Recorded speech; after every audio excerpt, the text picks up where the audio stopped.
हरे कृष्णा। भागवत गीता श्लोक रत्नावली में हम पुनः आपका स्वागत करते हैं। इस सीरीज में हम भागवत गीता के प्रमुख श्लोकों पे चर्चा करेंगे। आज का श्लोक है भागवत गीता के अध्याय 2 से श्लोक संख्या 12। न त्वेवाहं जातो न त्वं नेमे जनाधिपः न चैव न भविष्यामः सर्वे वयमतः परम। अर्थात ऐसा कभी नहीं हुआ कि मैं न रहा हूँ, तुम न रहे हो अथवा यह समस्त राजा न रहे हो, और ऐसा न है कि भविष्य में हम सब नहीं रहेंगे। चूंकि अर्जुन युद्ध करने से विमुख हो रहा था, अपने कर्तव्य से विमुख हो रहा था।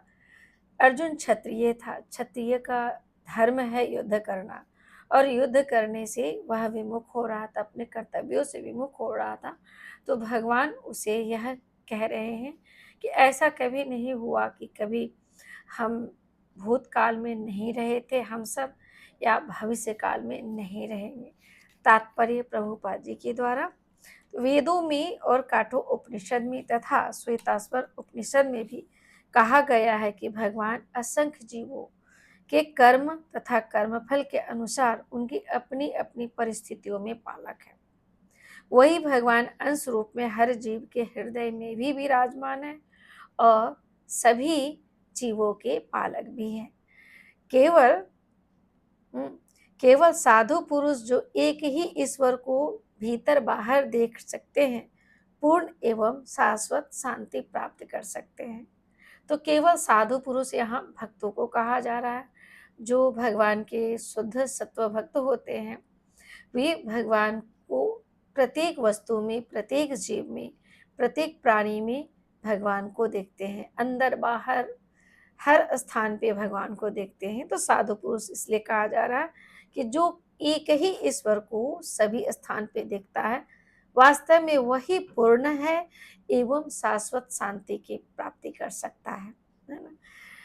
काठोपनिषद से कहा गया है, नित्यो नित्यानाम चेतस चेतनानाम एको बहुनानाम यो विदधाति कामान तमस्थम ये न्यू पश्यन्ति धीरास्तेषां शांति शाश्वती नरेशाम न तरेशाम। अर्थात जो वैदिक ज्ञान अर्जुन को प्रदान किया गया, वही विश्व के उन समस्त पुरुषों को प्रदान किया जाता है जो विद्वान होने का दावा तो करते हैं, किंतु जिनकी ज्ञान राशि शून्य है ना। तो भगवान यहाँ स्पष्ट कहते कि वे स्वयं अर्जुन तथा युद्ध भूमि में एकत्र सारे राजा शाश्वत प्राणी हैं, और इन जीवों के बद्ध तथा मुक्त अवस्थाओं में भगवान ही एकमात्र पालक है। तो जीव प्रायः 2 अवस्थाओं में रहती है, बद्ध अवस्था या मुक्त अवस्था। तो इस भौतिक जगत के जो भी जीव है वह बद्ध अवस्था में है, और आध्यात्मिक जगत के जीव मुक्त अवस्था में होते हैं। तो यहाँ पे कह रहे चाहे बद्ध अवस्था में हो या मुक्त अवस्था में हो, प्रत्येक अवस्था में सबके पालक भगवान ही हैं, एकमात्र वही पालक है। जो यहाँ काठोपनिषद में भी यही बात कही जा रही है। भगवान परम पुरुष है, भगवान का चिर संगी अर्जुन। वहां पर एकमात्र एकत्र सारे राजागण शाश्वत पुरुष है। भगवान कह रहे कि जो भी कोई है जीव, सब कोई शाश्वत पुरुष है। ऐसा नहीं है कि भूतकाल में प्राणियों के रूप में अलग अलग उपस्थित नहीं थे, और ऐसा भी नहीं है कि ये शाश्वत पुरुष बने नहीं रहेंगे। तो शाश्वत पुरुष यहाँ पर किसे कहा जा रहा है? जो जीव है, इस शरीर को नहीं। शरीर तो मर्त है ना। जीव को कहा जा रहा है कि यह शाश्वत है, और भूतकाल में भी थे, वर्तमान में है, भविष्य काल में भी बने रहेंगे। अंत क्या होगा? तो केवल इसके शरीर का अंत होगा, और पुनः यह अपना नया शरीर धारण करेगा।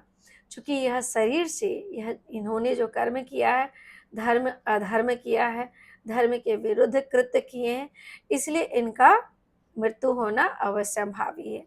और चूंकि भगवान अपने भक्तों की चाहते हैं महिमा हो, इसलिए यह कार्य भगवान अपने भक्तों असीम सखा चेती रहस्यम ह्योत उत्तमम। तो चूंकि अर्जुन भगवान का मित्र भी है, भक्त भी है, इसलिए भगवान यह कार्य अर्जुन से करवाना चाहते हैं, और अर्जुन की महिमा मंडित भी करवाना चाहते हैं।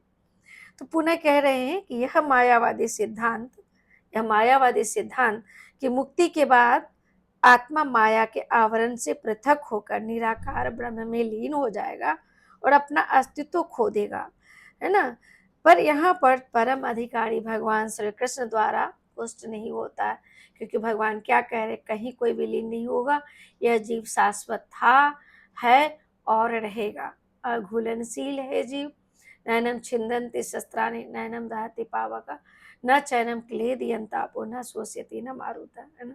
तो आत्मा को न खंडित किया जा सकता, न जलाया जा सकता, न भिगाया जा सकता, न उड़ाया जा सकता, आत्मा शाश्वत है।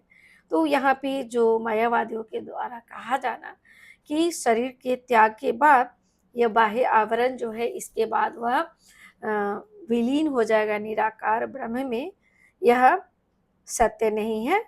नहीं इस सिद्धांत का समर्थन हो पाता है कि बद्ध अवस्था में ही हम अस्तित्व का चिंतन करते हैं, है ना। केवल बद्ध अवस्था में ही हम चिंतन नहीं करते, मुक्त अवस्था में भी हम चिंतन करते हैं। तो स्पष्ट कहते हैं कि भगवान तथा अन्यों का अस्तित्व भविष्य में भी क्या है, अक्षुण्ण रहेगा, जिसकी पुष्टि उपनिषदों में भी हुई है। तो कृष्ण का यह कथन प्रामाणिक है, क्योंकि कृष्ण मायावश्य नहीं है, अर्थात कृष्ण कभी मायावश्य नहीं होते, क्योंकि मायापति है कृष्ण। माया भी भगवान की ही शक्ति है, जो भगवान के निर्देशन पे ही कार्य करती है ना, है ना। देवी ऐसा गुणमयी मम माया दुरत, मम माया दुरतया। तो माया शक्ति भगवान की ही है, तो भगवान मायावश्य कभी नहीं होते।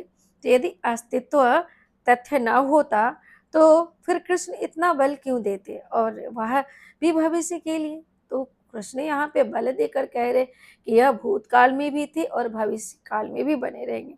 तो मायावादी यह तर्क कर सकते हैं कि कृष्ण द्वारा कथित अस्तित्व आध्यात्मिक न होकर भौतिक है। यदि इस तर्क को भी कि अस्तित्व भौतिक होता स्वीकार कर भी ले, तो फिर कोई कृष्ण के अस्तित्व को किस प्रकार पहचानेगा। कृष्ण भूतकाल में भी अपने अस्तित्व की पुष्टि करते हैं और भविष्य में भी पुष्टि करते हैं। तो उन्होंने अपने अस्तित्व की पुष्टि कई प्रकार से की है और निराकार ब्रह्म उनके अधीन घोषित किया जा चुका है। तो निराकार जो ब्रह्म है वह भी भगवान की भगवान से निकली प्रकाश ज्योति पुंज है ना। तो कृष्ण सदा सर्वदा अपना अस्तित्व बनाए रहे हैं। यदि उन्हें सामान्य चेतना वाले सामान्य व्यक्ति के रूप में माना जाता है, तो प्रामाणिक शास्त्र के रूप में उनकी भागवत गीता की कोई महत्ता नहीं होती। एक सामान्य व्यक्ति मनुष्यों के 4 अवगुण के कारण, 4 अवगुण होते हैं हम सभी मनुष्यों को, हम प्रायः त्रुटि करते हैं, हमारी इंद्रिय अपूर्ण है और हम प्रायः द्वेष हमें होता है और हम दूसरों से ईर्ष्या करते हैं। तो 4 अवगुणों से हम पूर्ण मतलब भरे हैं। तो कहते हैं कि 4 अवगुणों के कारण श्रवण करने योग्य शिक्षा देने में असमर्थ रहते हैं। तो 4 अवगुण के कारण क्या है, हम श्रवण नहीं करते। तो श्रवण जब नहीं करते तो कहाँ से शिक्षा दे सकते हैं। तो गीता ऐसे साहित्य से ऊपर है ना। तो कोई भी सांसारिक ग्रंथ गीता की तुलना कभी भी नहीं कर सकता। श्री कृष्ण को सामान्य व्यक्ति मान लेने पर गीता की सारी महत्ता ही समाप्त हो जाएगी ना। गीता की जो महत्ता है, इंपॉर्टेंस है, यदि कृष्ण को हम साधारण पुरुष मान ले तो इसकी महत्ता रहेगी क्या, है ना। तो मायावादियों का तर्क है कि इस श्लोक में वर्णित द्वैत लौकिक है और शरीर के लिए प्रयुक्त हुआ है। तो यह जो बिल्कुल ही इनका जो फिलॉसफी है रॉन्ग है। तो गीता में कई स्थलों पर इसका उल्लेख है कि आध्यात्मिक अस्तित्व केवल भगवत भक्तों द्वारा ही गया है, जानने योग्य है।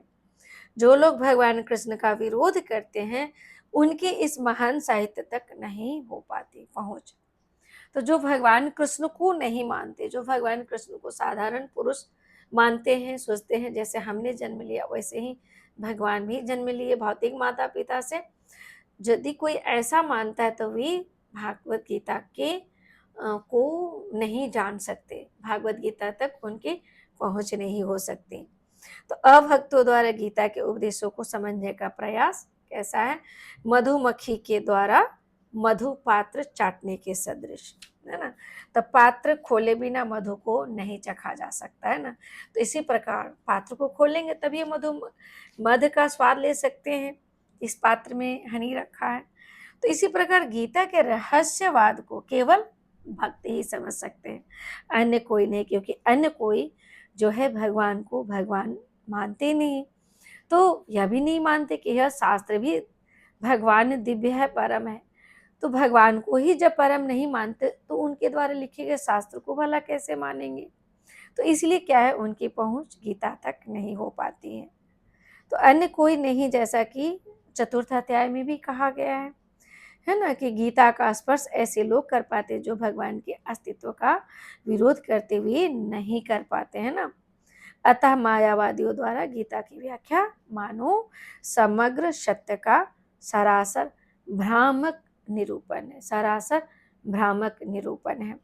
तो भगवान चैतन्य ने भी मायावादियों द्वारा की गई गीता की व्याख्याओं को पढ़ने से निषेध किया है और चेतावनी दी है कि जो कोई ऐसे मायावादी दर्शन को ग्रहण करता है वह गीता के वास्तविक रहस्य को समझ पाने में असमर्थ है। यदि अस्तित्व का अभिप्राय अनुभवगम्य ब्रह्मांड से है तो भगवान द्वारा उपदेश देने की कोई आवश्यकता नहीं थी। आत्मा तथा परमात्मा का द्वैत शाश्वत तत्व है और इसकी पुष्टि वेदों द्वारा भी होती है, जैसा कि पहले भी कहा जा चुका है। हरे कृष्णा।